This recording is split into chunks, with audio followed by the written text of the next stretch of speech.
أعوذ بالله من الشيطان الرجيم. بسم الله الرحمن الرحيم. ألف لام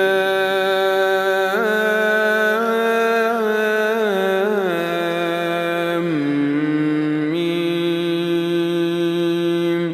ذلك الكتاب لا ريب فيه هدى للمتقين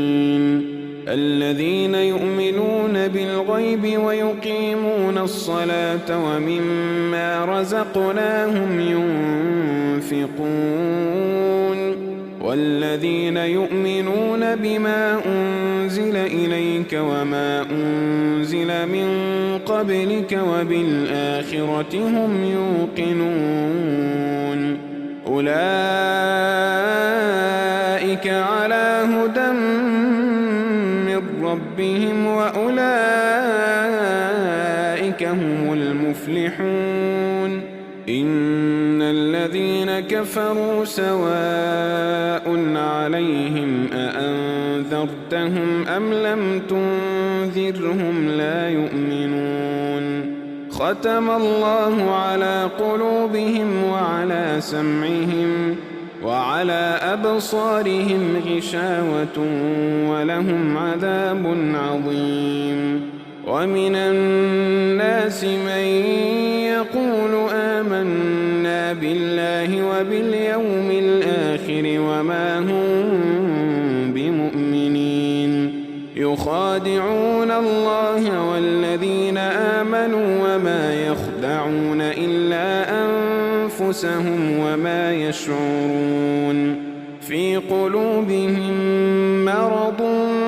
فزادهم الله مرضا ولهم عذاب أليم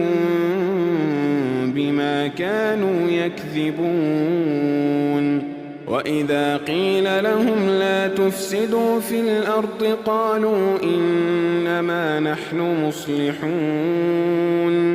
ألا إنهم هم المفسدون ولكن لا يشعرون وإذا قيل لهم آمنوا كما آمن الناس قالوا أنؤمن كما آمن السفهاء ألا إنهم هم السفهاء ولكن لا يعلمون وإذا لقوا الذين آمنوا قالوا آمنا وإذا خلوا إلى شياطينهم قالوا إنا معكم إنما نحن مستهزئون الله يستهزئ بهم ويمدهم في طغيانهم يعمهون أولئك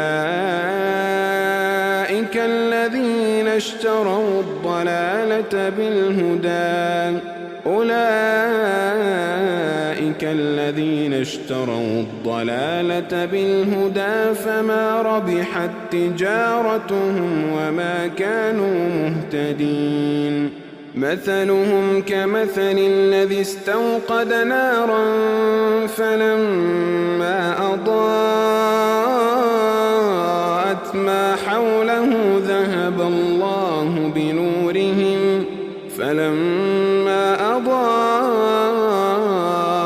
ما حوله ذهب الله بنورهم وتركهم في ظلمات لا يبصرون صم بكم عمي فهم لا يرجعون أو كصيب من السماء فيه ظلمات ورعد وبرق يجعلون أصابعهم في آذانهم من الصواعق حذر الموت والله محيط بالكافرين يكاد البرق يخطف أبصارهم كلما أضاء لهم مشوا فيه وإذا أظلم عليهم قاموا ولو شاء الله وذهب بسمعهم وأبصارهم إن